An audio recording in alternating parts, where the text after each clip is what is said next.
The nights are dark, the days are cold, and a warm and snug home can keep away the winter blues. But with energy prices on the rise yet again, coziness costs. And both consumers and the environment are paying the price. Heating our homes contributes towards greenhouse gas emissions, and we've got that goal of being carbon neutral by 2050. So the race is on to find a successor to the humble household gas boiler.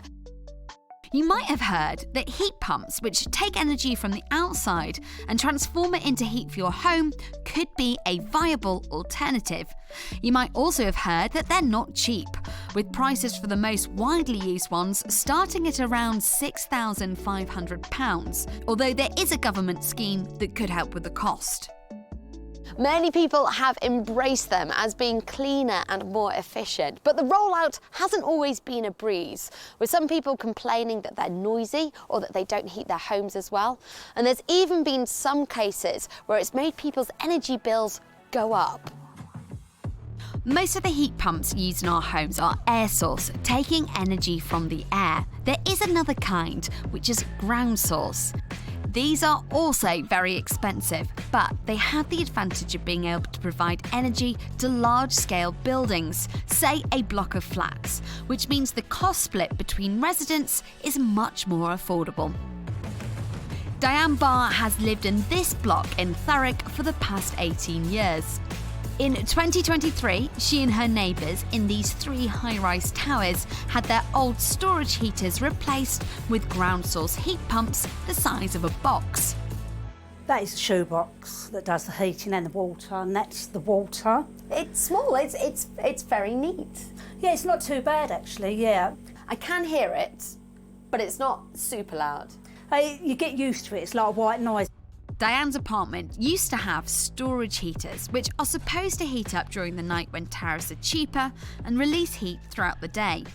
Well, it was awful, really, yeah. It's like lasts just until like early evening, and then it's cold again. It was too expensive to heat everywhere. I had like quite a damp issue, and you got the black mould coming through. The council used government funding to invest in a ground source heat pump system for the 273 flats. Iman Barmaki is the Sustainability Director at Kenza, the company which designed them.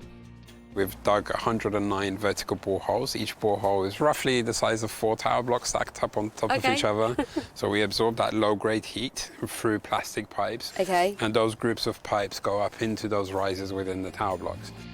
Once the energy has been taken from the ground and transferred through the building, each flat's heat pump uses that energy to warm water rapidly. It then heats just the same as traditional central heating.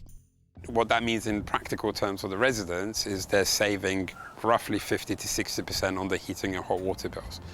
Diane says that the installation of the heat pump has been a revelation. I can put the heating on when I want, and you can turn it up and down. You know, you can have it as hot as you want it, and it's cheaper, and it's neater as well. So it's saving me probably £25 to £30 a week, I'd say sometimes. Diane's flat is cosy proof that heat pumps can suit smaller homes, and businesses are also finding that bespoke heat pump systems can work for them. Hepworth Brewery in West Sussex is using a heat pump with a unique compressor to recover waste heat from the brewing process, and it's enough to power the whole site. Tom Taylor's company designed the system. So the heat pump you see behind me is essentially recycling the heat that the brewery uses. So instead of burning, in their case, oil to create fresh heat in the form of steam, it takes the steam where they boil the beer wort and it recycles it using probably only a sixth of the energy that would be used if they were generating it using the boiler.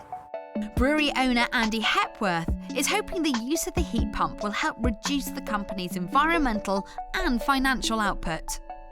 Brewing of beer is something we love doing, but it shouldn't be destroying the planet while we're doing it. This will save us around 1,000 to 1,500 kilowatts a week of oil-fired steam, and that is going to be replaced with our own generated electricity. So that is quite a lot of CO2 out of the atmosphere. We expect to save between £15,000 and £25,000 a year in fuel oil. This large-scale heat pump technology could have uses in other industries, although it's too big and too hot for homes.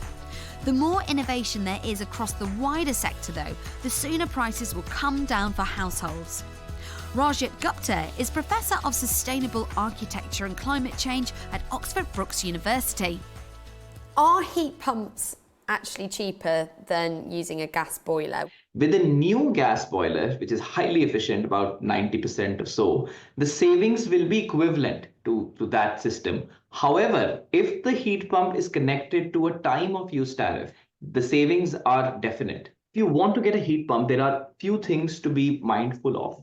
But it's good if your home is reasonably well insulated. It's obviously good to have enough space to accommodate the tank. There is a cost of installation, although the government grant will bring the cost down quite substantially. So if those bits are in place, then getting a heat pump is a no-brainer.